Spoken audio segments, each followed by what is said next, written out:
Welcome to Audible Interlude, a G.I. Joe podcast. I'm your host, Dave West, codename Phantom Troublemaker. And I am your co-host, Noel Wood, codename Crapshoot. And I'm your Cobra intern that's living on the edge because I just called Zorana a ho-ho-ho. Codename Legion Cub. Oh, Noel, your sub name is cracking me up, buddy. We'll be talking about that later because after we are done with this live stream, we will be recording our review of G.I. Joe number 2 from Skybound and Image Comics. That will be live Wednesday wherever you get your podcasts. Speaking of podcasts, wherever you're listening to this, click that follow button, leave us a 5-star review, share it with all of your friends. And while you're following, follow us on Instagram at Audible Interlude Podcast. Now, if you're fortunate and paying attention, you are watching us live on the Needless Things YouTube channel. You can catch us mostly every other Monday. Sometimes we'll do a few Mondays in a row. But the Needless Things YouTube channel is home not only to Audible Interlude podcast live streams, but many, many toy reviews. And tomorrow, my review of the new 112 Collective Indiana Jones from Raiders of the Lost Ark from Mezco will be going up with... that review was done using my brand new Samsung Galaxy Ultra 24 whatever. And this is just look at this case I got for this thing. It's got a little camera protector because the cameras are freaking bonkers on this thing. And then it's got a little a card. Yeah. So I don't even need to carry a wallet when I've got this thing. That's fancy. But I actually went live and in person to the Verizon store because you can go online and find comparative reviews of phones because I'm looking at whatever the newest iPhone is, which I most likely was not going to get just because I'm not interested in switching to Apple. Nothing against Apple. I just know that their interface is significantly different and I don't want to deal with it. The Google Pixel 9 Pro and this... You can go read reviews about the functionality, and they talk in depth about the cameras, like as far as still photos, but I couldn't find any good reviews about video. You guys know that's my main thing. So I went to the store to talk to the guy, and I got a very, very helpful Verizon store employee who was able to give me pretty good details about all the different phones because they use them all so they can do their jobs. And this is the one he said was the winner. And after doing one review with it, it's already made a huge difference just in zoom quality because now I've got a 3x zoom and a 5x zoom that are just as good a quality as the regular shot. Because even before, like, the zoom in's just not quite the same. Or it was, the old one was the Google Pixel 6 Pro. And already I can tell a huge improvement in this. Seems like a pretty good phone. Nice. We have shirts. Oh, no, wait. Before we get to the shirts, our next live stream is December the 30th, 2 weeks from today. And it will be our year-end spectacular. We will discuss our top 5 classified picks for 2024. And we will also talk about what we would like to see going into 2025, as well as any other G.I. Joe news that happens in the next 2 weeks, which will be none, is my prediction on that. And then also, while you're at Audible Interlude Podcast on Instagram, check out our pinned stories. Go to that TeePublic store and get yourself some Audible Interlude merch. I will be retiring some of these items at the end of the year. So go take a look, see if there's anything you want, and get it now because some of these will no longer be available in 2025. I can tell you for sure the Beastie Boys design is going away. The Braca Beach design is going away, and the original Audible Interlude logo is going away. So those will no longer be available in 2025. So if you've been thinking about it, now is the time to act. Let's see here. We don't have any follow-up. Is there anything you guys had on your minds or in your notes that we needed to discuss before we moved along?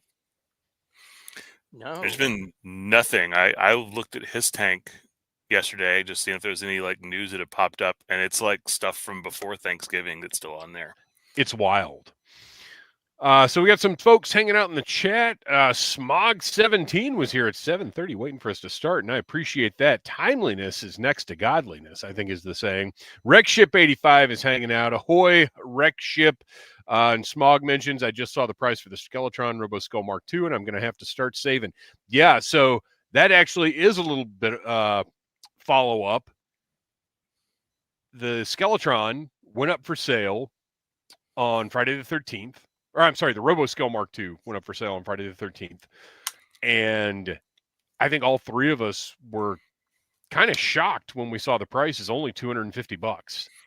And I will tell you right now, as somebody who has reviewed the Skeletron, I think you can see it up there behind me a little bit if my giant head's not in the way. You can check out my review right here on the Needless Things YouTube channel. It is much clearer than whatever happened to my camera just now. I don't know what's been going on with my camera lately. There you go. Well, I can't sit there all night. Maybe if I nope. Yep. Okay, that's better. $250 for that is a deal. I honestly think they should have priced it a little bit higher. And Wednesday night, when our review of G.I. Joe #2 goes live, I will be recording an interview with Ben Conway from Skeletron, and I will tell him, you need to jack up the price on that thing. So I recommend... Your dirty... What are you doing? W-H-O-R-E mouth. If you want a RoboSkull Mark II, you better order that thing before Wednesday, because I'm going to tell Ben, you need to price that higher, buddy. Your ho mouth. They are ripping themselves off by not charging more for it, because it is worth every penny of $300, if not a little bit more. So jump on that right now before I ruin it for everyone. All right. We have got some news. Legends of the Hidden Force, one of the many O-Ring Kickstarters that launched a few years ago. We've been keeping up with their stuff. We've actually got an interview back in the archives with them as they were figuring out the best way to launch their Kickstarter. 14 of 15 figures have been approved, and now they are only waiting on CUSA. So here are 6 of those 14 figures. And these are the approved, I believe, Paint Masters, which we've talked about a little bit before. Actually, I recently had Darren on the Creators Series. You can check out that interview and get the most up-to-date information. Here are 5 more of the 14. Including on the right there, you can see the sort of monkey god inspired character. And then the remaining 3. And I really like how these are turning out. I like how vibrant the colors are. I particularly love, we talked about it when I was talking to Darren on the Creators Series, how good the silver looks on this fella with the white stripe in his hair here. It's really a nice metallic, brilliant silver, and you can see it even a little better on this guy on the left, his chest plate there. They've got some really vibrant, good-looking paints on these figures. I'm excited to see what they look like in person. And then here is the update on CUSA, and I hope I'm pronouncing that correctly. He's been a problem since the beginning. In the first factory image from September, he was injection molded in the wrong color. His camo was the wrong color, and he was missing his stripes. His base color was supposed to be the same as Badger and G.I. Joe figures like Zap and Steeler, with a slightly lighter green for the camo pattern. For whatever reason, we really struggled communicating this with the factory. After some back and forth, we decided to run with the lighter base color. So it was supposed to be a darker color with the light on top, and what they've done is gone with the lighter base color with the darker striping on top. By happy accident, CUSA is now molded. Choice. Huh? I think that's a better choice. Yeah, I agree. And Yeah. and this is what he says is by happy accident, Kusa is now molded in a lighter green that matches the G.I. Joe character Stalker, one of the inspirations for the figure. So we ran with it, flipping the base color with the camo green. We're currently waiting a revision for the camouflage pattern, so hopefully he will be approved by month's end. And then further update, they were informed in October that the factory cannot injection mold in silver or gold. And this is something that previous to October, there wasn't even a doubt that the weapons were going to be injection molded in metallic silver and gold colors. Like that was just, it was something that wasn't even really in debate. And then in October, the factory said that they cannot do it. Because of the tight tolerances for their modular accessories, they would either have to modify all the parts to be slightly smaller, not paint the accessories, or paint everything but the connection point. So if you want an illustration, if you're watching along on the Needless Things YouTube channel, we've got an illustration here of what he's talking about, the base of the sword, the painted version of the sword, and then what the sword looks like with paint and the connection point unpainted. So basically, the sword would be molded in gray and then painted silver, except for the end, because if you remember, all of the weapons in this are modular, and you can clip on chains and hooks and all kinds of different things and put weapons together. So you can't paint that point because you're going to get wear and paint loss. And then next, during their review, they realized that two of the accessories were incorrectly tooled, Tarashi's claw and Shinobi's backpack. It appears that Tarashi's claw was missing the lower half of the two-part tooling, while Shinobi's backpack peg was incorrect. These are being corrected by the factory. Here are the images we provided to the factory. And of course, they understand delays are frustrating, but these are learning opportunities for both us and the factory. And again, we've talked about many, many times, independent toy lines are a matter of figuring out how things work, dealing with the factory, going back and forth, and getting the product the best it can possibly be. So here are Tarashi's claws on the screen, which you can see, very cool look and will interact well with your O-ring figures. And then Shinobi's backpack, where rather than the sort of plus sign that we're familiar with from original Joe figures, it was just a vertical like line. So you can't put a rectangle peg in a star hole. That is correct. If we've learned anything from this conversation, I hope that is the takeaway. Well, I guess I had forgotten about them wanting to do the weapons, injected molded in those colors, because I'm sure Noel is very aware of gold plastic syndrome, and I don't know if chemistry and technology have advanced, but it's a very good thing that they are just painting them, because gold plastic, especially on toys, has a history of just crumbling apart. I almost lost an eye to Serpentor's crotch. That's right. I tried to put Serpentor on a stand, and his foot just exploded. Yeah. So I think across Transformers, G.I. Joe, all kinds of toy lines, gold plastic has traditionally been an issue. Yeah, Transformers is one of the one of the most notorious issues with them. Well, fellas, I think that's all the news we've got. It has been an extremely slow news cycle, and I don't think it's going to pick up probably before February. I would imagine that's the next time we'll get any kind of decent update.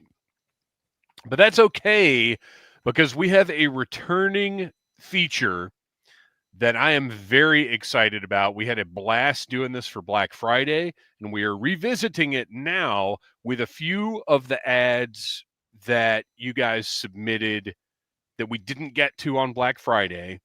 And then I've got a couple of surprises that Noel and Kristian have not seen yet. Hold on. Recship 85, you'll shoot your eye out, but it's just Serpentor's crotch on a Oh yeah. t-shirt for 2025. Somebody draw that up. We'll make it happen. I want to get on the weekly t-shirt cycle. Like, how did this get made?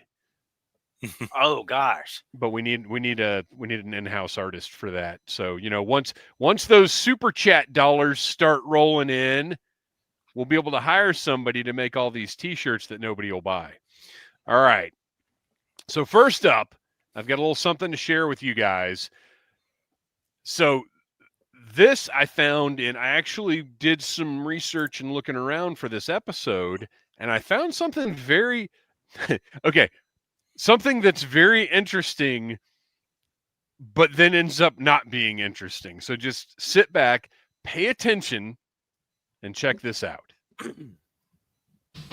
Give me a store with great gifts on sale. And I'll give you G.I. Joe's. Like the Daisy Turbo Spa for $79.99. Sunbeam Oscar food processor and drink mixer, $39.99. Gold Star's 13-inch color TV with remote, $189.99. And Wolverine's insulated sportsman boot, $54.97. We know Santa's favorite store. It's G.I. Joe. Yeah, okay. Thank you. Good. It was like, when are they getting to the G.I. Joes? Right. Right? Because the title of that is G.I. Joe's Christmas Sale 80s Collection. And I was like, oh, cool. It'll be a commercial. It's probably some local store that did their own commercial for G.I. Joe stuff. But the store is called G.I. Joe's. So, Wild. Kristian, your assignment for the year-end live stream is to track down information about this store called G.I. Joe's Heck that yeah. has nothing to do with G.I. Joe. That's so bizarre. What I'm blown away by was what year would you say that was? Like 84, 85? I think it was later than that, but I could be wrong. It didn't. yeah. It didn't specify a year on it. I think No. you're closer. No, I was think thinking so? like 80. Yeah. Well, like a 13-inch television was $189, normally like $229. Yeah, you're right. That does seem insane. That's like $500-$600 now. Hang on. All right, you know what? We're Jeff gonna Butler. it's only Jeff Butler. I actually went to a G.I. Joe store in the Oh. Portland, Oregon area when I lived in that area in the early 90s. Interesting. So Okay, so Jeff Butler knows a little something. Yeah, I will find out what I can then if it's still stuck around to the 90s. And everyone knows the 90s are alive in Portland. In Portland, the dream Okay. of the 90s. Hey, put a bird on it. Okay, so everybody, this is only 30 seconds. We're going to watch this one more time. The three of us and everybody in the chat, watch for cues as to what year this might be.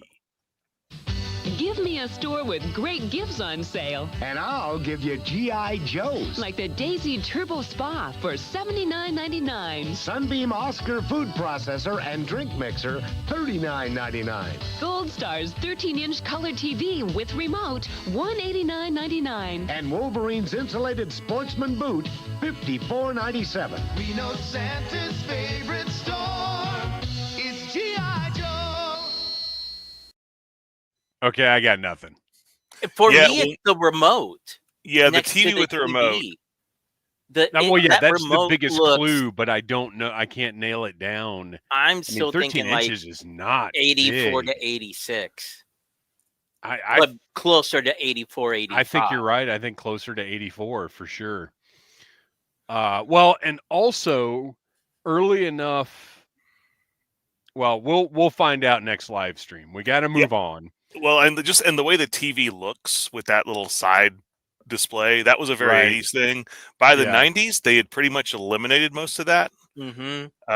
Oh yeah, I don't think this is 90s at all. I was thinking maybe like 88, just because of the clarity of it. But I think you're right. That style of TV with remote as a feature, Mhm. I Well, think it and- places it earlier. This is how dedicated our listeners are. Oh my Recship gosh. 85. The food processor seems to be from 88 per a quick eBay search. Oh, Okay. interesting. So- 88 was. I mean, that was Maybe. what was in my head. But man, that TV just seems out of date. Maybe for they just had a 88. lot of stock left Yeah, because right. It's Ross leftovers. didn't exist back then. I wonder if they sold GI Joes at GI Joes. That's the real question. Right. Did they have a toy section? Well, Kristian will find that out. And in am. 2 weeks, we will have answers to our G.I. Joe's questions. In the meantime, I've got one more commercial for you guys. I think this one will be a little more enjoyable.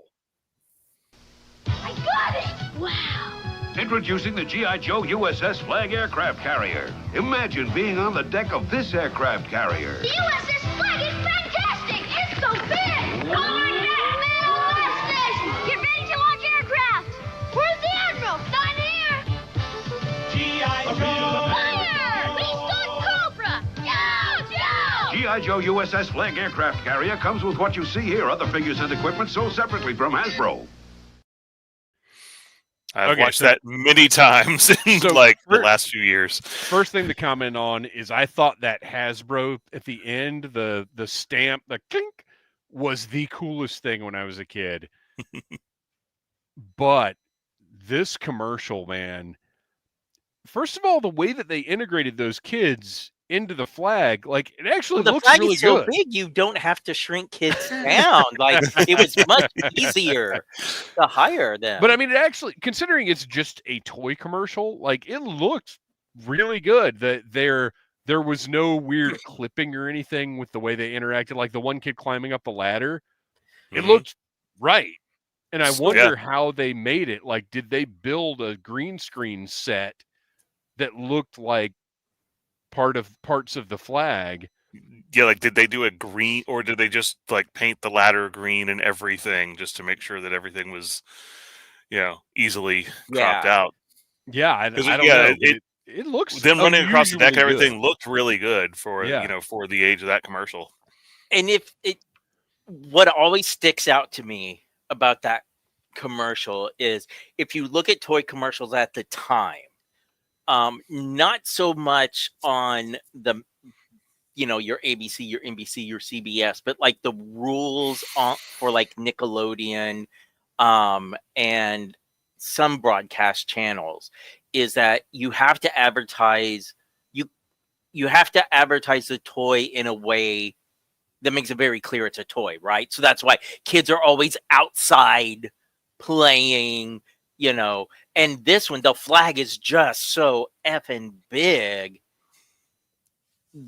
It's got to be in the most empty bedroom I've ever seen Right. in a TV commercial. But I love that they had to get that creative with the commercial because you can't just have the flag, outside stomping. Yeah, there was no something. like ditch with a little water going through Right. it in this Right. one. They had You to weren't figure out doing something any else. of that. Sean Forrester says that TV would sit on the kitchen counter in most homes, referring to the last ad, and that is accurate. We actually had one. It was a little more modern than that. It was like all silver, but it had a remote that was on a magnet, and there was a panel on the front, and you pushed it into the panel, so the remote functioned as like you could have it on the TV and use it, and then you push it in, and it would pop out and use it that way. That's the one that ended up. That might have ended up being the first TV I had in my bedroom, like my own TV, when they took it out of the kitchen. And now that I'm thinking about it, that one was definitely pre-88. So to think that wood grain one in the commercial or brown or whatever it was, I don't know. This is weird. We'll figure this mystery out. Smog 17, I have owning a USS flag on my bucket list. You and me both, even though I've already owned one, I need to own one again. And Yorktown Joe says Sunbow Destro and Rick Moranis combined to shrink the kids. Oh, the dream. Imagine. The sequel we needed. Oh my gosh. When did Honey I Shrunk the Kids was 90s, wasn't it? Or was it late 80s? The 89. first one was 89? late 80s. 89. And the reason why I remember that is because there is a daily game called Box Office Game.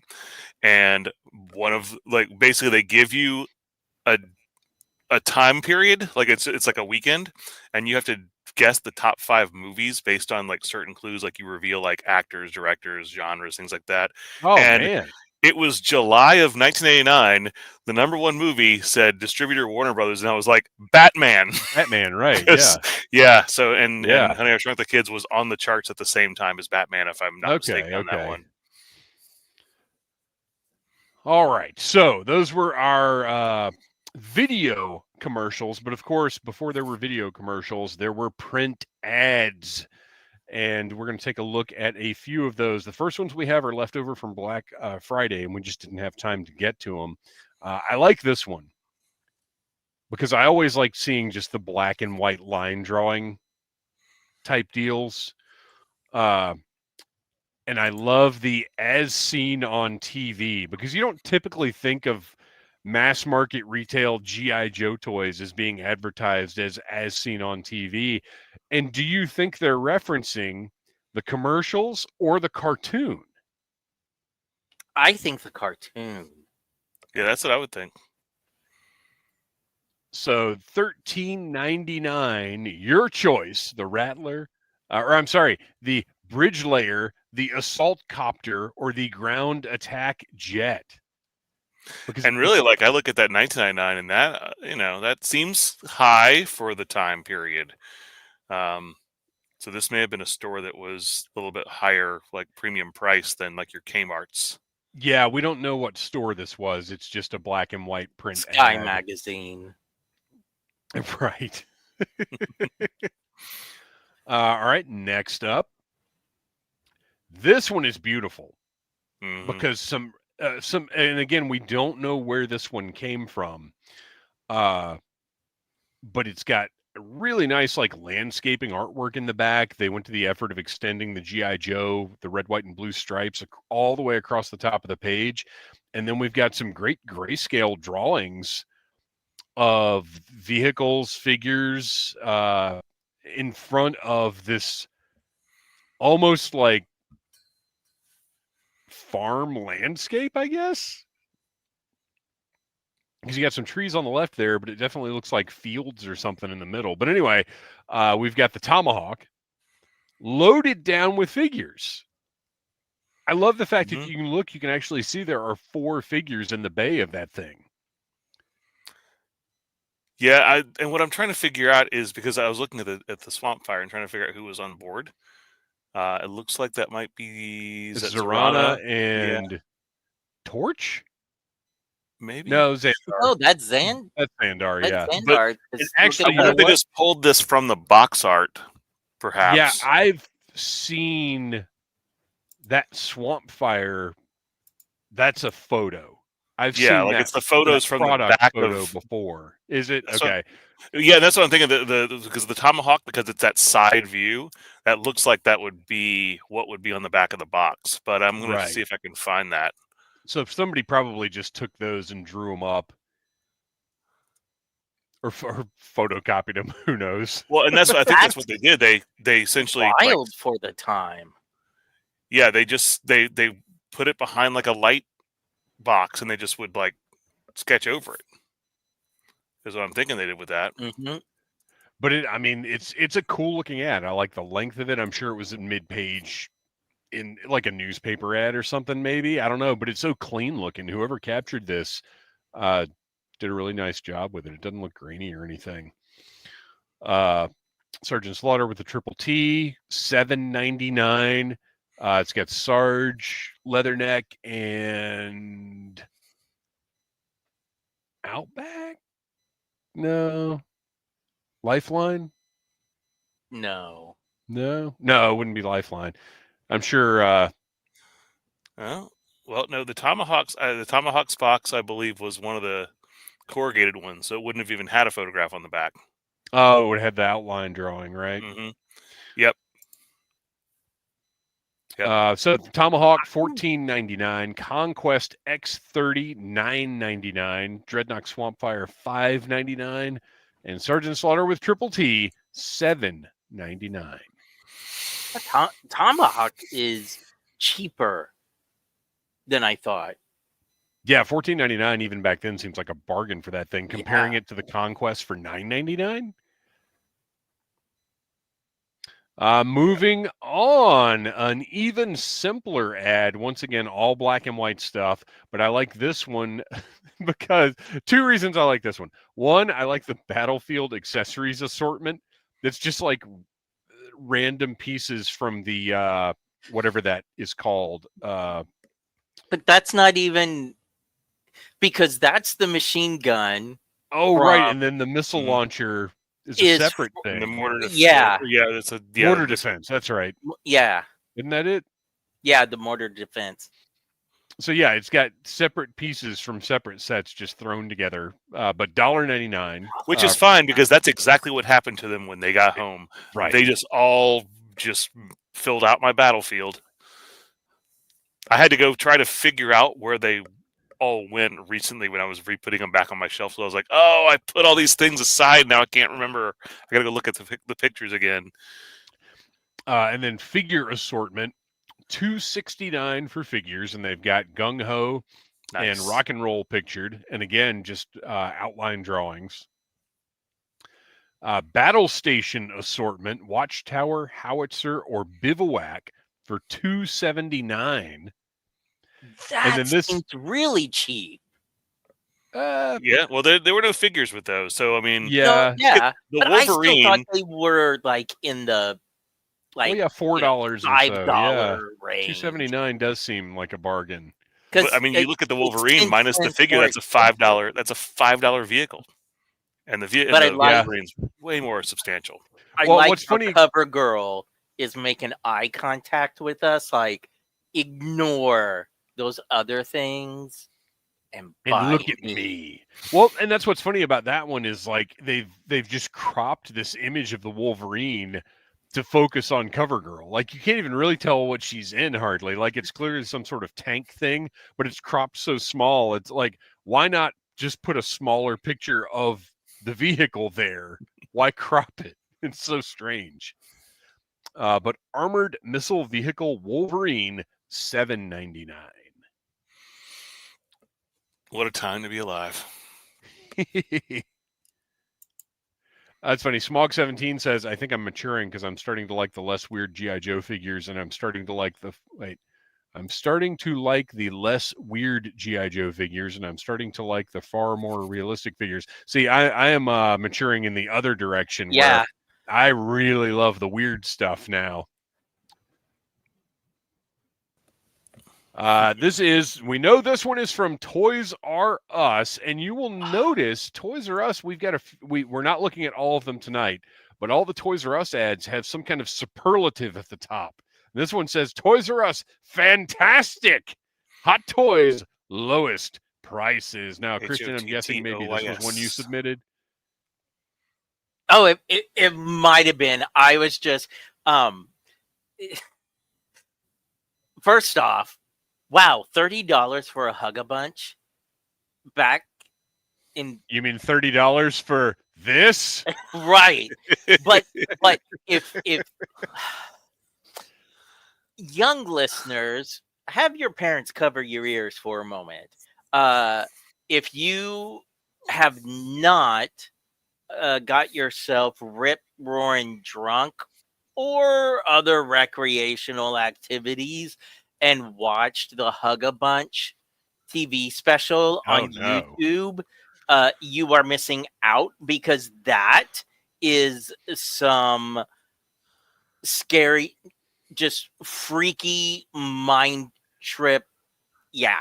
What do you mean, Kristian? How in the world could this possibly be scary in any way?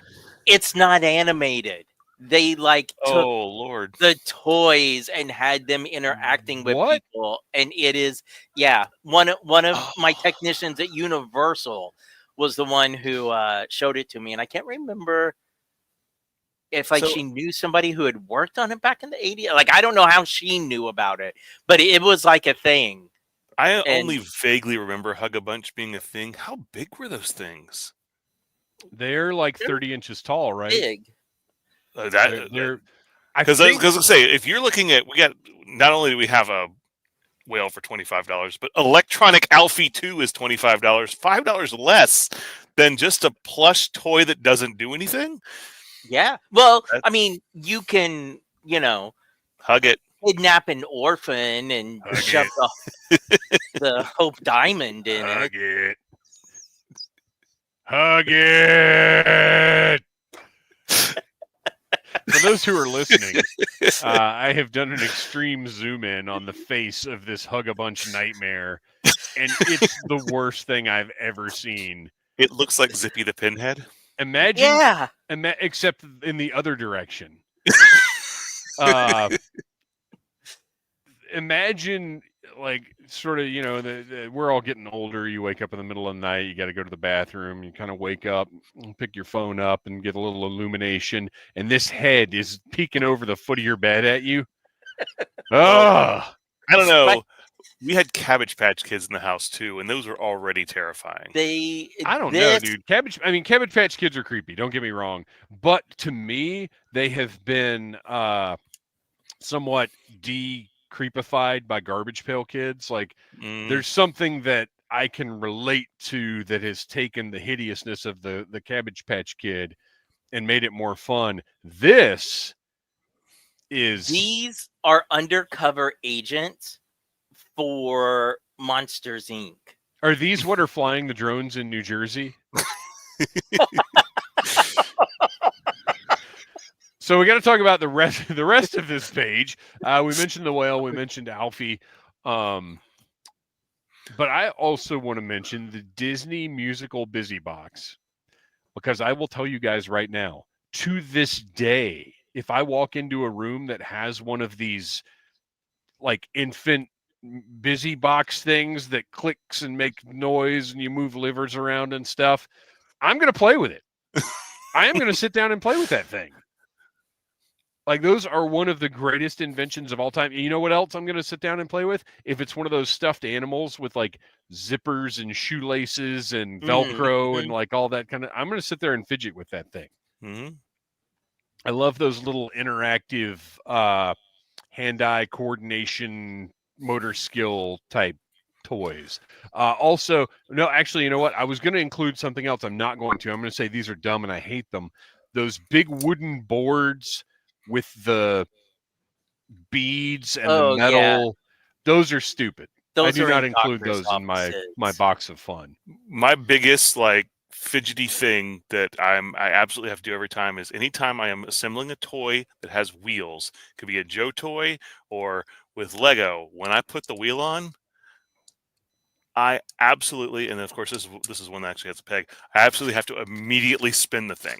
Oh yeah, you got to see how well it spins. Everyone, and it's like I have tried to force myself, like I'm not going to spin these wheels when I put them on. I can't do it. Why would you not? Why would you not?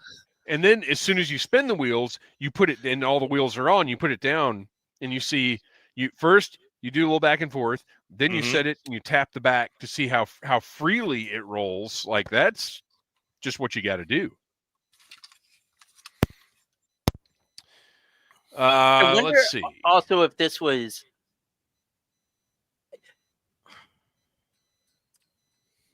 like, the whale has such a small part of this ad. Yeah. I can get why Alfie 2 does, because electronics were becoming a big thing. Yeah, robots also were a big thing at this point, because this would have been 84, 85. Cared about having one of these little robots. I definitely was aware that they were like cool. Oh, these I remember the original Alfie. Like, I had friends that had the original Alfie, and then the Alfie 2 came out, and it just blew the original Alfie away. Real quick, Smog17 asked, do y'all have any recommendations for where to buy figure stands for vintage Joe figures? Yes, smalljoes.com. Their clear stands are excellent, and their pegs, the pegs on them are very slightly tapered. So you take your vintage Joe figure, and you just carefully put it on that stand, on that peg, and just stop when it stops. You don't have to force anything. I love the clear ones. They're so and nice. Most of your Joe figures will end up floating slightly above the stand, but that's better than an exploded heel like Noel was talking about earlier. Yep. All right, moving on. Ah. Make it stop. So we Ooh. endeavor to cover all eras of G.I. Joe here, even though we don't do the best job of it. We, of course, focus on Real American Hero and the Joe stuff from our, from our time of collecting in 82 and on. But here we have an ad from, I think, 1977. And there is all kinds of Joe stuff here. I should have cut it apart a little bit better. But you can just see these are the 12-inch Joes, tons of accessory sets, tons of vehicles. I love in the top left, I see this thing at every single toy show I go to. What is this vehicle, this track vehicle? Troubleshooter. Is that what that says? Oh, Yeah. the very first Adventure Team vehicle. That thing is great. I want it in classified. I'm looking at that. They made a 3 and I mean, I know we're talking about classified, but at the first Joe Fest they had in Orlando, they made a 3 3/4 scale. Oh, okay. What? Oh, nice. So the thing in the top right is the thing I'm looking at because I'm immediately seeing that and saying that is Zanzibar's little skiff. It is Zanzibar's swamp skiff. You're 100% right. Oh my gosh. And Except it it has a comes bearded with Joe a in it. stingray. Yeah. Yes. You thought that, Mutt and Junkyard were the first Joe animal pair. All right, so check out. I am in the middle. Like you see the helicopter, you see the Joe headquarters, which I love those headquarters. But to the left, the diver with the octopus. Yeah, and that's been re-released so many times, and it's such a cool little set. Pretty sure we had that one because I had at least had that octopus. Yeah, and that one got reissued, I want to say in 94 and then again in like early 2000s. Like that's come out a couple of times since now, or since whatever year this was. Look at this training center, this tower. How tall was this thing for that to be a 12-inch Joe? Uh-oh, what just happened? Oh. Hey, wrong who's way. messing with the thing? Don't you touch my slideshow. Look at how tall is this thing for that to be a 12-inch Joe standing in the top? That's what I was trying It's to going to be find like 4 out. feet tall. Yeah. And it's $15. $15. Look at that zip line. You can't quite see it, but if you look Shaka bra. to the right, there's a zip line that goes down to a little campsite. It has a slide for survival zip line, a cave, a rifle range, a first aid station, obstacle course pieces, a compass with a thing in the stock for telling time. Oh my gosh. And a resident giant and deadly snake whose massive size makes up for the dinky crocodile and gorilla Joe struggled with elsewhere. Oh my lord. Okay, so the Sears version, I still can't, nothing so far had said how tall this thing is, but it does say that the Sears version got rid of the zip line and added a 7-foot square play mat. Oh Wow. my That went gosh. underneath of it. So Wow. that 3 feet. So I encourage 3 anybody. feet tall. That's 3 feet tall. That looks That's bigger 3 than feet that, but tall. might be a weird perspective. I encourage anybody who's listening to the audio version of this to check out the video version on the Needless Things YouTube channel so you can see all this stuff we're talking about, especially this. The Sears version also came with working searchlights. Now, Oh man, I would take. I'm gonna have to see if I can find just those. No, I don't think I would take the searchlight over the zip line. When I was a kid, I would have preferred the zip line because that's a play feature. Searchlight, like it's cool. Yeah, but these searchlights are standalone pieces. So I'm saying, like, I could hunt those at a convention now and use them for my classified. Yeah. But as a kid, I would rather have the zipline one. Yeah. So yeah, great double page spread of just old school Joes, 70s Joes. Next up, just kind of a weird page I threw in because we have these are line drawings again, those just black and white drawings. We've got some Joes on the page, Grunt, Short Fuse, Breaker, Snake Eyes, and a Flak, which is completely wrongly scaled next to the figures. I love the fact that it's pointed right at that Smurf's head. Yeah, it is. Well, you know what? that Flak, relative to those Joe figures, looks about the size of the weapons that were coming with 90s Joe figures. Yeah. So yeah, next to the Joes, you've got 3 Smurfs. Smurfette. Who had? I don't know who had the surprises. Yeah, Jokey. That's the one with the Jokey? present. Okay. And then just Wavy. I don't know. random Wavy Smurf. whatever. And then on the far right, they're Masters of the Universe, but it's interesting because Stratos is clearly an adaptation of the figure. And Tila is as well, but the He-Man... the Tila is not. Oh, it's not? No. So that's what made me pull this one originally, is this weird combination, because Joe is all the figure art of the toys. Right. Smurfs, that's the standard Peo, like that is artwork most likely from the comics. And then He-Man and Tila are using their clip art, but Stratos is like figure. you said, is art of the figure. So it's like this. I can kind of understand why they did it with the Smurfs, right? Because their little PVC figures are not going to translate well to an image like this. Right. But the He-Man and the Tila kind of surprised me. Like, why wouldn't you have just done that with Stratos as well? Right. But that Tila is based off of the prototype, because that's not the snake staff in her hand, and it was when her arm was going to be bent. Now, if we're looking at these Joe figures, I think, are these 80? Is that 82? Because they don't have the swivel arm, and they have the larger waist pieces. You've got a better eye than I do. Yeah. So, I think this is an ad from 82, which would have been when did this same? Was that the same year that Masters? The Universe Masters released? came out in 82 as well. And looking at these, the retail price says $350 for Joe figures, which was probably not correct in 82. No, the Joe figure.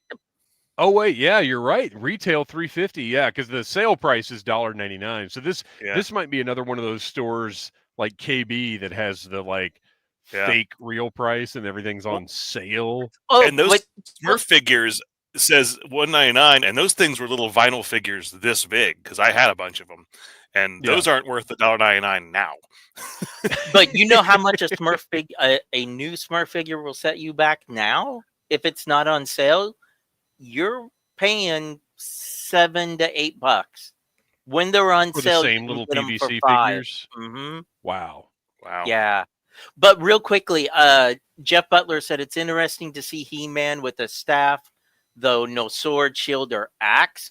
I highly, highly recommend, if you have not read the pre-cartoon that's mini his comics. art from the mini comic, isn't it? Correct. He-Man didn't get the sword; was just a sword. His chest armor there is what gave him strength, because it acted like a force field. Look, this one, he's got the knife in his boot as well. Yep. Which was an early. Those are most likely from the very first or second mini comics. Good poll. All right. Next up, this is J.C. Penney, 1982, and I'm going to credit the source because it's so weird and it was so difficult to snatch this image. Christmas.musetechnical.com. But Wishbook Web is gone. What? That you can still, if you have direct links saved to their stuff, you can still get there. But if you type in wishbookweb.com, it is gone. Folks, this is why Internet Archive going down, last month was a dark few weeks. Yeah. So this is, again, from 82. There's a lot of awesome stuff on this page, and I did break it down. Hang on, let me get to my notes. So the first thing that caught my eye, oh my gosh, I didn't put that image in. See, I had trouble saving it. So we're just going to have to go with the top of that. No, we're not. I've got to bring this image up because it was too cool. Hang on just a minute. So, let me move some stuff around. The Military Command HQ, which is what you see in the top right, that is not just something that the photographer threw together. That is an actual product, and it's one of those generic things that we've talked about in the past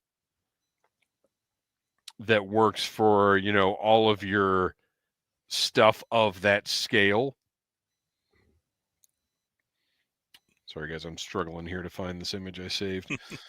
Because I really want looking at their insert of the other side of the mountain there, with it looks like maybe some computer consoles and stuff. Oh man, I would have wanted that. I do see Plaid Stallions has a good image of it.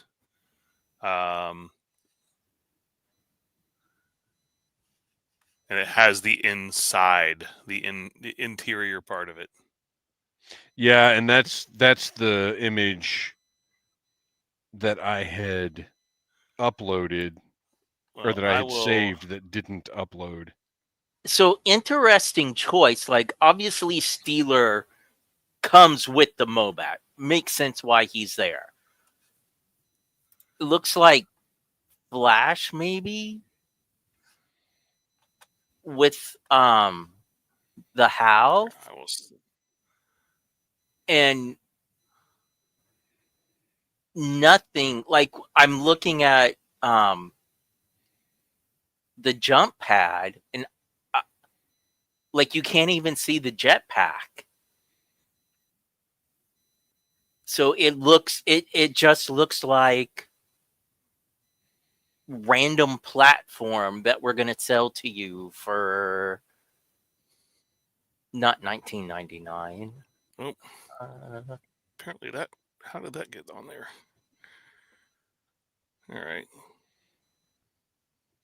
All right, I'm getting there. Hang on.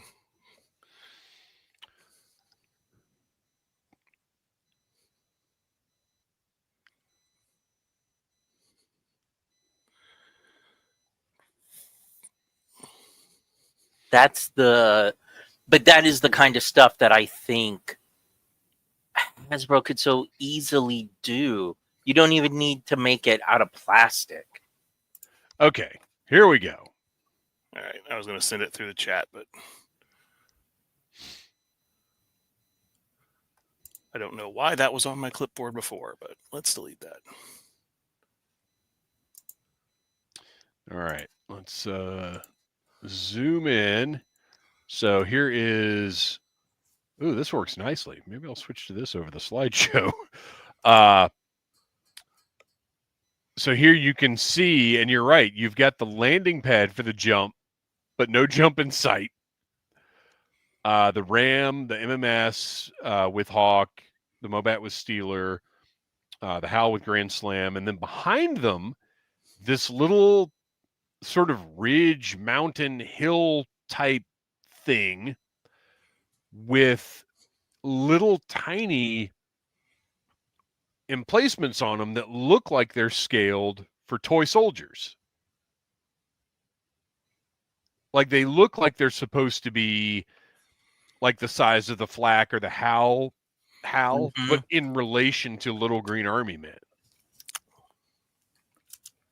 And then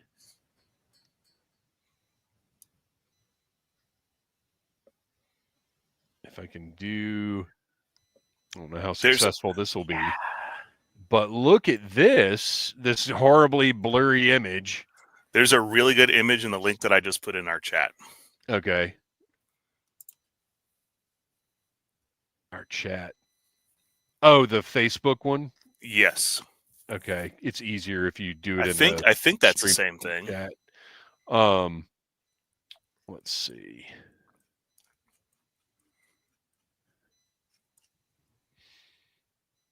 Yep. A2 G.I. Joe playset from JCPenney. Oh, wow. Okay, yeah, this is a beautiful shot of this thing. Okay.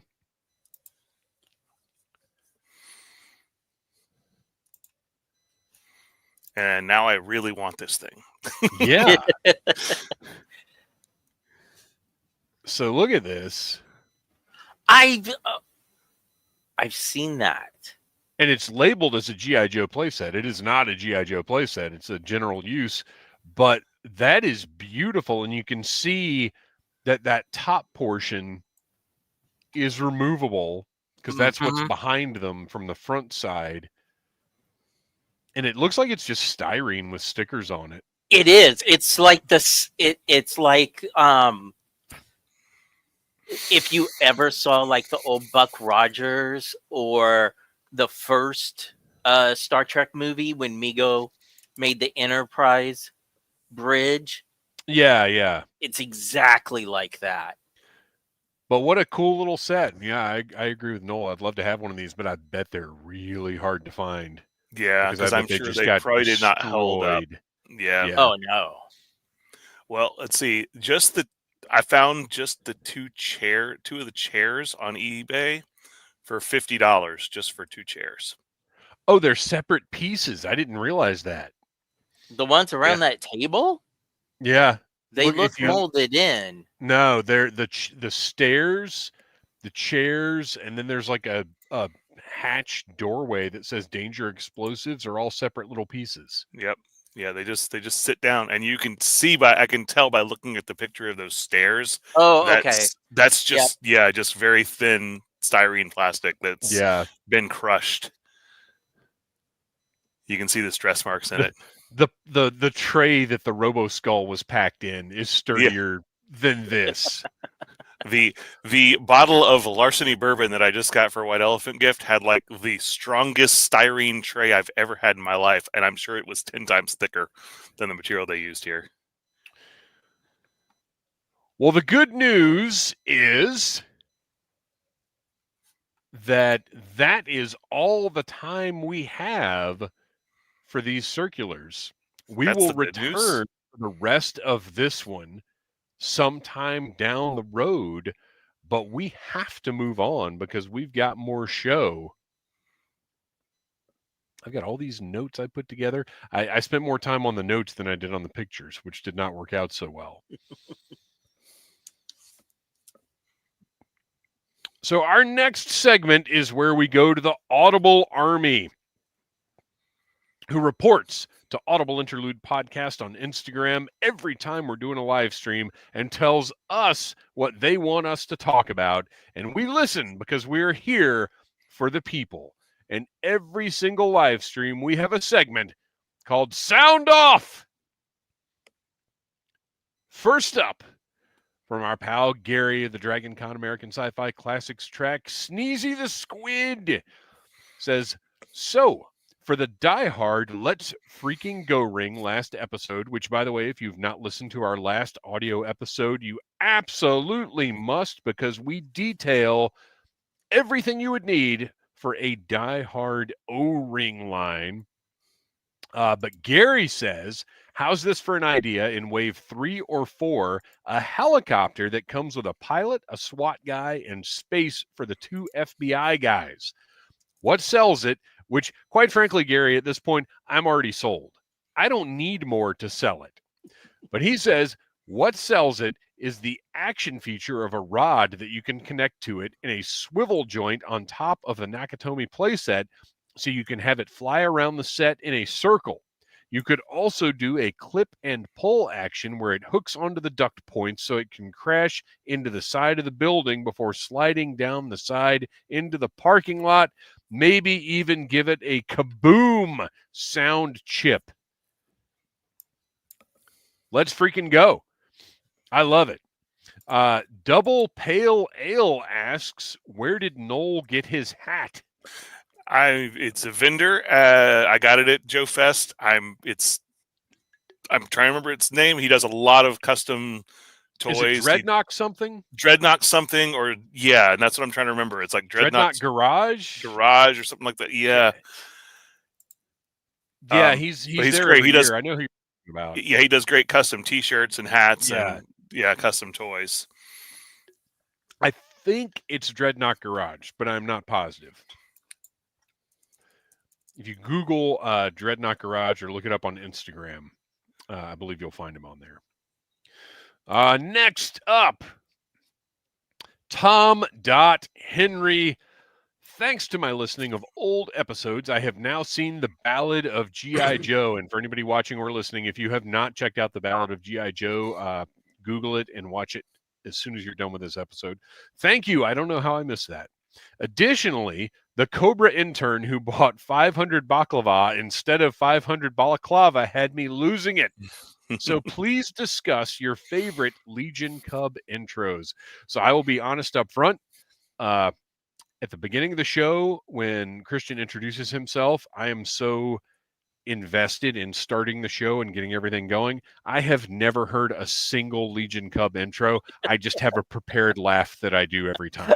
I have no idea what he says. My parents do the same thing. Yeah, I learned it from my dad. I think one of our great listeners should make a supercut of all of them, and then we should listen to it and decide. We will play it, and I will superimpose Kristian's head on Keyboard Cat, and we'll put the audio on top of that image with some instead like of rave Keyboard lighting in the Cat, background. Keyboard Intern. Yes, absolutely. But yes, every single week, Kristian delights us with his unexpected and hilarious introductions. I had no idea you were going to do a different one every week, like forever, and it's amazing. Yeah, I didn't either when we first started, but it's a thing. Oh, and Tom.Henry added on to this later on. I haven't had my coffee yet. Fang 2025. Thank you, because I was wondering. we were worried about you. Disappointed at first, yeah.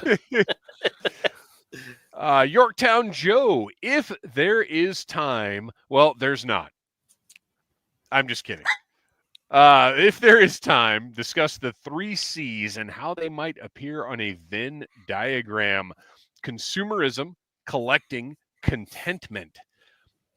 In the age of constantly chasing the next purchase or pre-order, do we take enough time to enjoy the overabundant blessings we already have? Best wishes for a great show. Fire emoji. Thank you, Yorktown Joe. So this is like deeply philosophical. I mean, the point of consumerism is to eliminate contentment. I mean, that's really, if you look at capitalism, the whole idea is to prevent people from being satisfied. So consumerism and contentment do not cross in our Venn diagram, in my opinion. And then collecting, I guess, would be the middle ground of, consumerism. Yes, Recship 85 is absolutely correct. Consume, only consume. Roddy Piper's coming for you, pal. So yeah, where there is consumerism, there is no contentment, but where there is collecting, consumerism and contentment kind of I guess would almost mingle, but not quite. I don't know. What do you guys think? I can't completely agree with that because there are times where I am in my house, I am just feeling down, and the only thing that'll make me happy is going out, browsing, and eventually spending money on some things.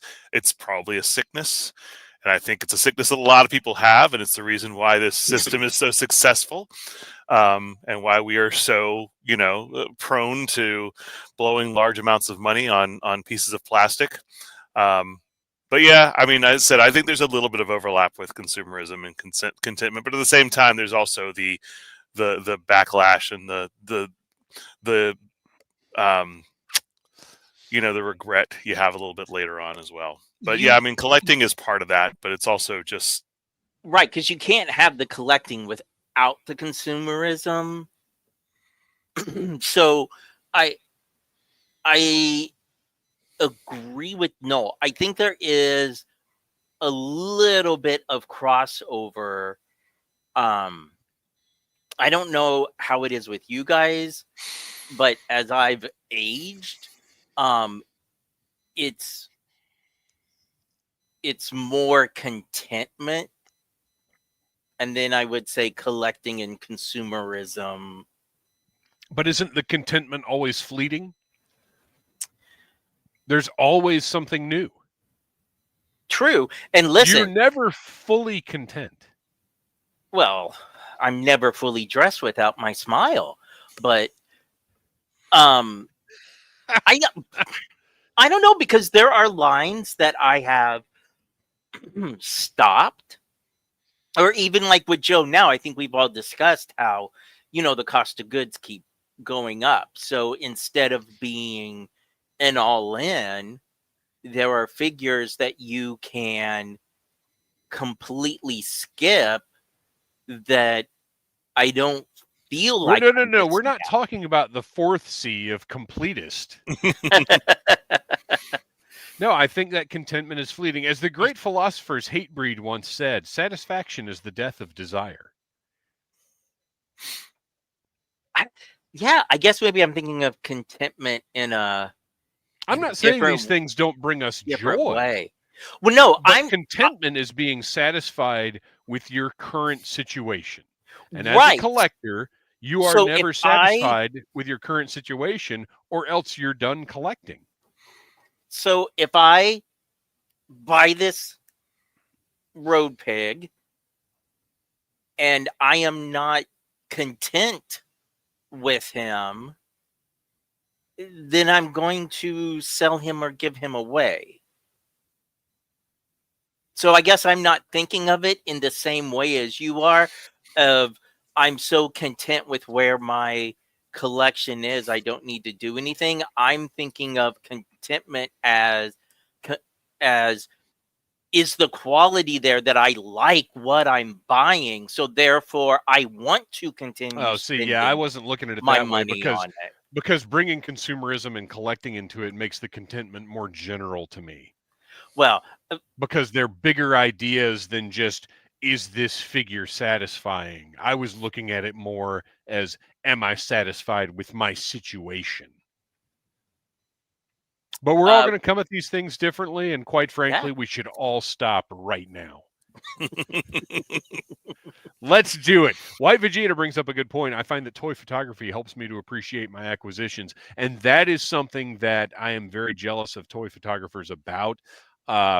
Is I know for a fact that sitting down and posing and making dioramas and engaging with your figures at that next level, you are absolutely getting more out of those figures and more out of collecting than I am, who typically does my review, maybe keeps something on the desk for a few weeks, and then puts it on the shelf, posed, however, and then a year later, when it's time to dust, or however long it takes me to make my way around this room, I'll pick it up, repose it, whatever. But that toy photography, you guys are getting more out of your investments than I am, 100%. Or did we just never grow out of playing with our toys? Well, That's the thing. I actually, I hear like Joe reviewers and stuff and people who I talk to at conventions who still break out and play with their toys. Some do it like with their children, but a lot of them just, these are men in their 40s that are breaking out and playing their toys. And it kind of seems weird to me, but at the same time, I kind of wish that I could find like some joy in doing that.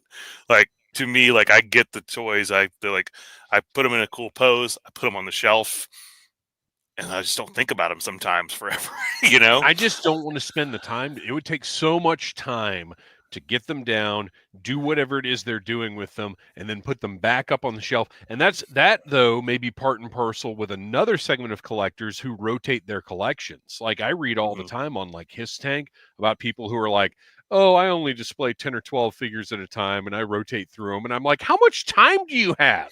That's insane to me. I can't even imagine like spending hours every week. I get to the point now where even putting my Christmas stuff up, I put up less and less every year because it's just such a chore to bring all this stuff out, knowing that 6 weeks later I got to put it all away. Speaking as someone who downsized their living situation, when I was in the 4-bedroom house, it was easy to have a toy room with everything displayed because there were only 2 of us living in the house at the time. So now where I am in a much smaller home, I can't display everything. Right. You have to make choices. So I have shelves that had my Warriors of the Animal Kingdom. But when I got in my new batch of Naughty or Nice, okay, Animal Kingdom, until Wave 2 hits, you're going to go back into the bin. And now my Naughty and Nice and my Mythic Legions Krampus, like I've got my little Christmas toy shelf going. And I'll do this thing like right now I have Star Wars Black figures on display on one wall. And eventually I will switch those. It's usually like once or twice a year. And then I'll switch it and I'll put my 3 3/4 figures out. Certain toys stay out all the time, but well, and there may be more healthy appreciation of your collection doing it that way, to be honest.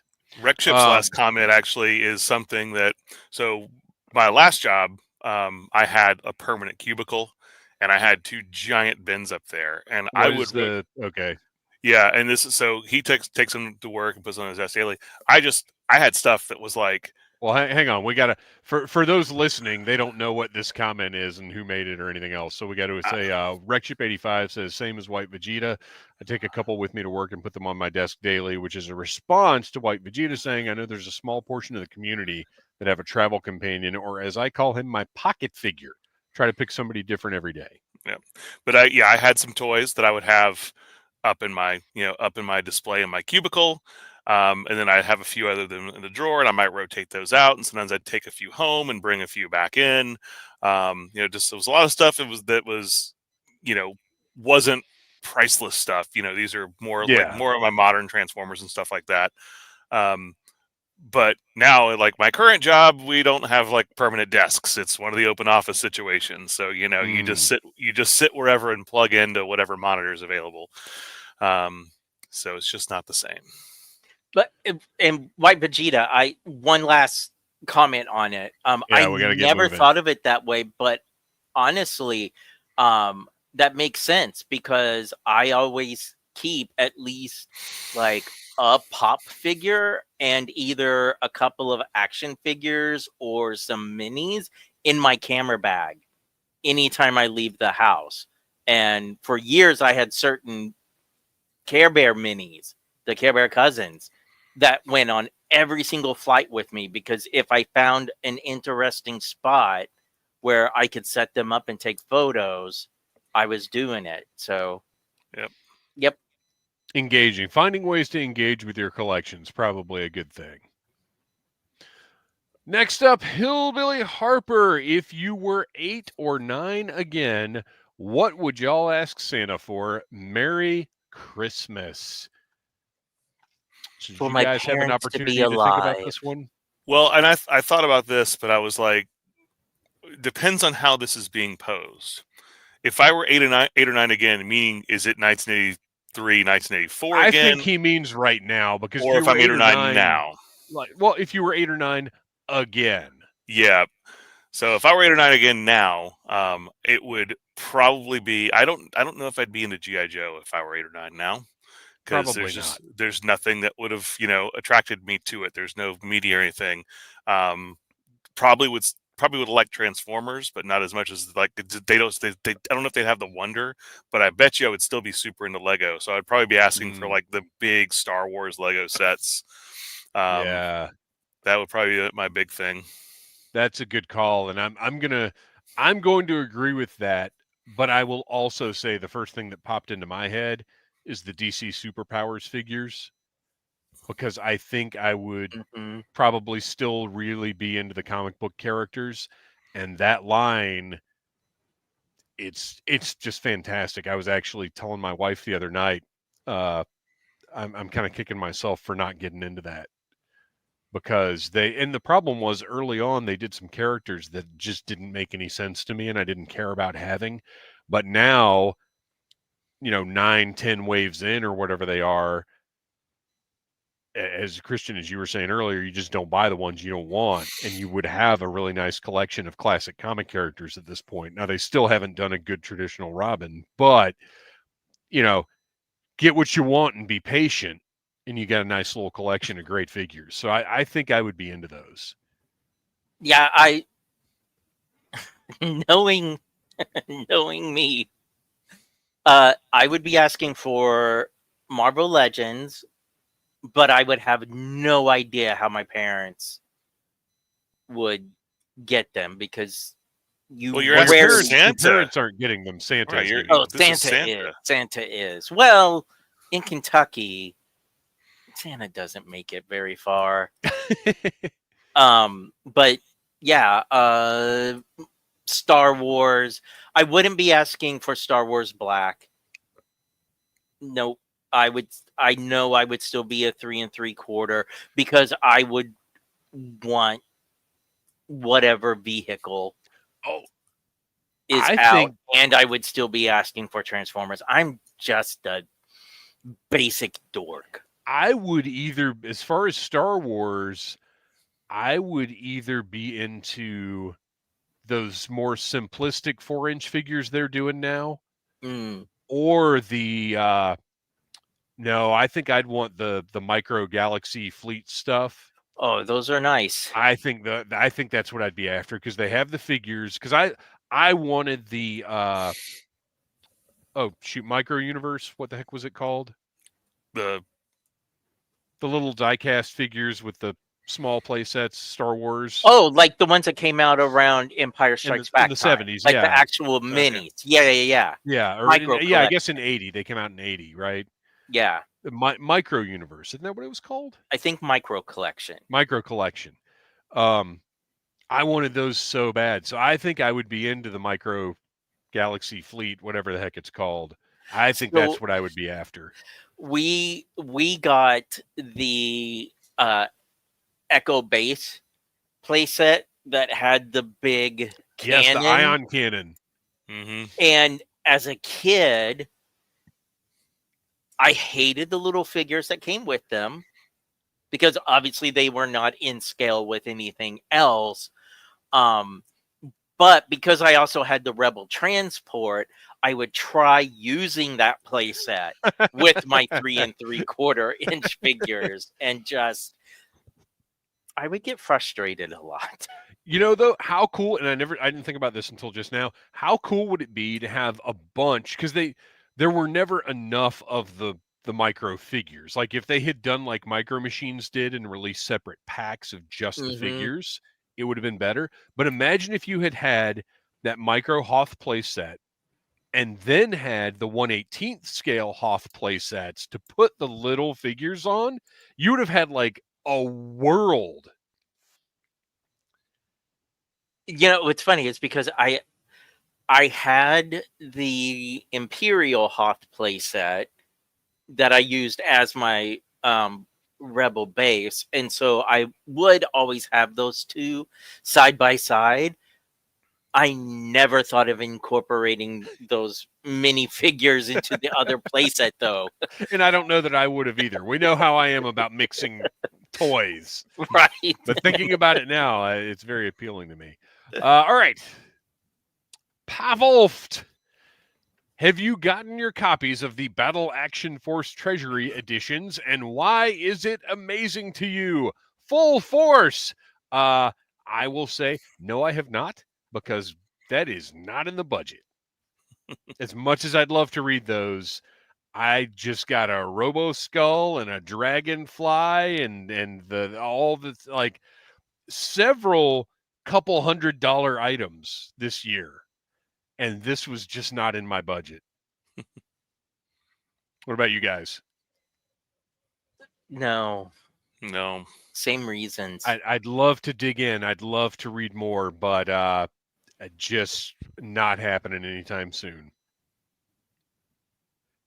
And that brings us to the end of Sound Off, into the last segment of the show. Fellas, it is time to Joe and Tell. Have you guys both got topics for us? Correct. Noel, are you ready? I am ready. Yeah. Take it away. So the last time we did a Joe and Tell, I talked about my time at Retro Toy Con. I did pick up, of course, this is the one that I thought I had within reach, but I got my little Tiger Force picture from Retro Toy Quest. I showed off the book last time we did this. That's not my big Joe and Tell. That was just left over from last week. Yeah, but that's pretty awesome.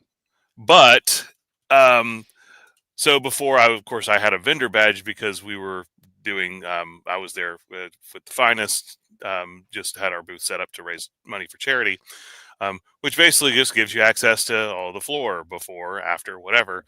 Preview night, of course, was Friday night. I think it started at 5 o'clock, but wandered down there a little early, and and some of the vendors were already like selling people who were down there, and I said, I got to have that for that price.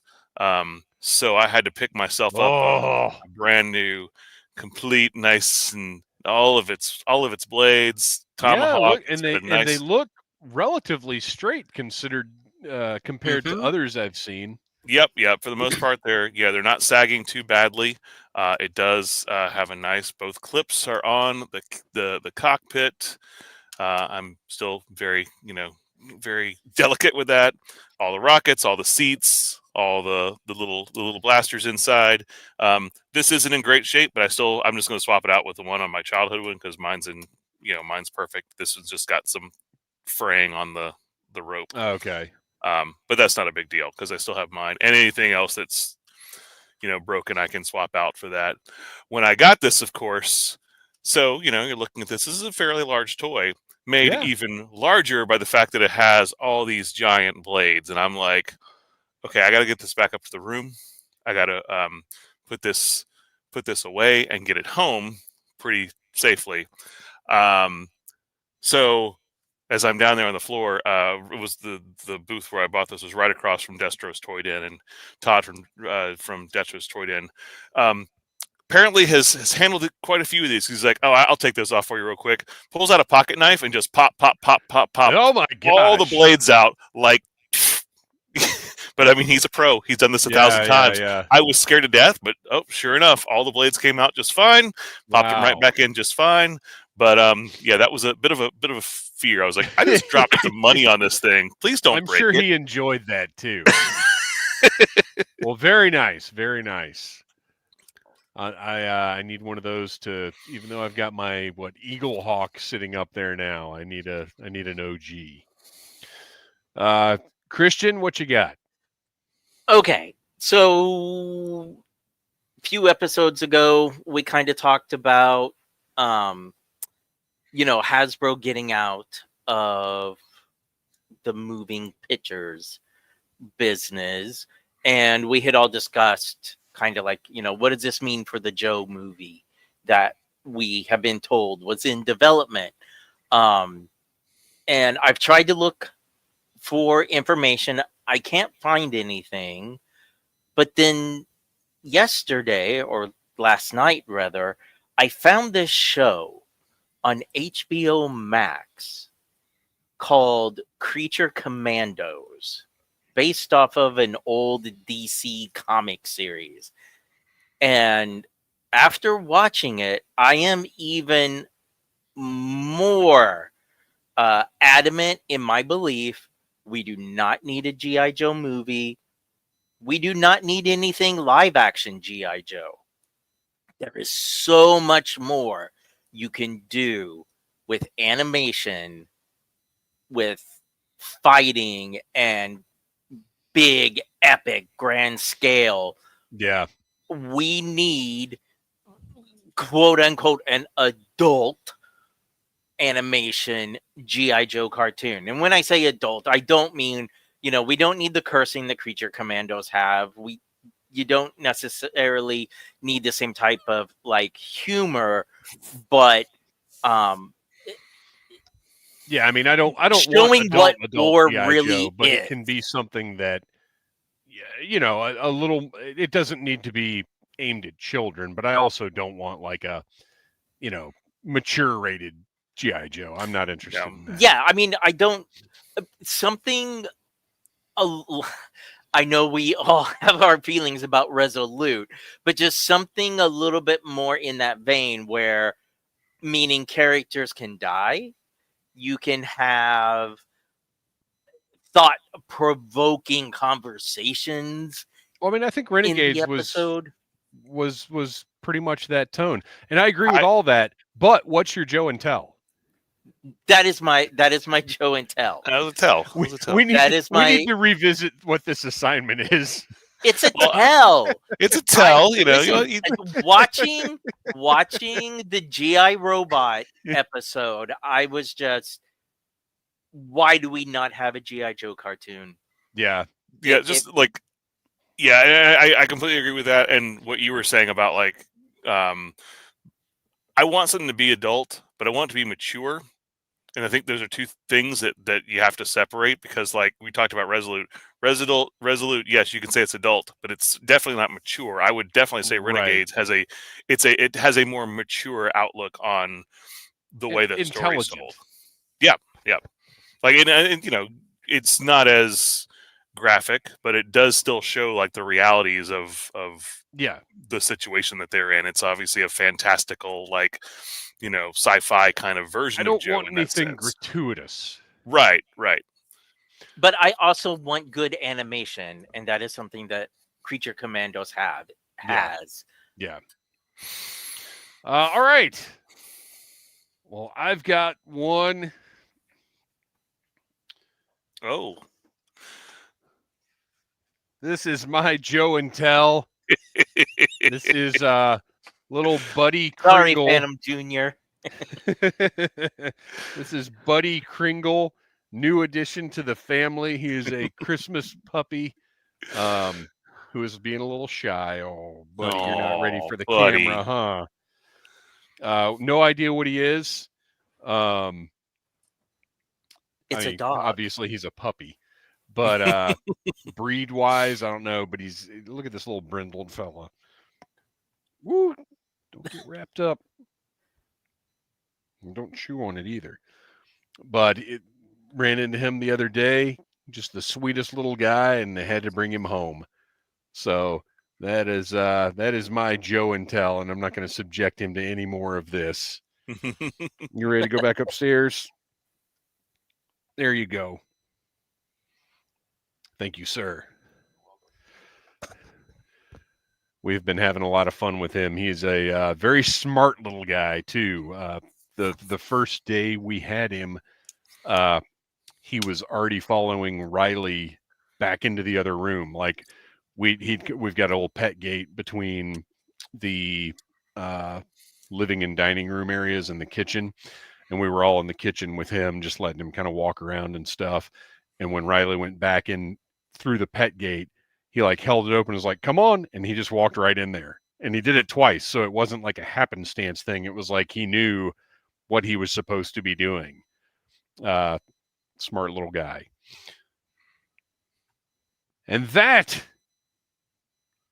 is the end of this week's Audible Interlude. I wish we had more time, but we've got to do a review after this, fellas. I'd love to talk about those ads some more though, because we've got a lot left that we did not get to. Hey, we can do it after Christmas. Why not? That's right. We'll just have I'm sure we'll do a Valentine's Day sale special or something. I don't know. Kristian, why don't you tell us where we can find that toy photography you do so well? You can find me on Instagram under the name Legion Cub. And Noel, why don't you tell us a little bit about The Finest? The Finest is an international G.I. Joe costuming club that raises money for a fantastic organization called Canines for Warriors. If you awed at Dave's new acquisition there, you should definitely help donate some money to a great organization that helps dogs and veterans. That's right. Our music is by Andy Semford of electricminnowmusic.com. You can follow us on Instagram at Audible Interlude Podcast.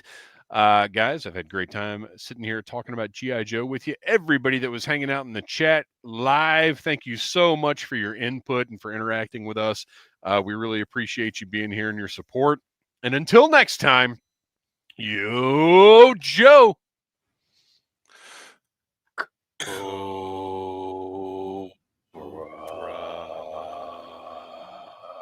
Ho, ho, ho.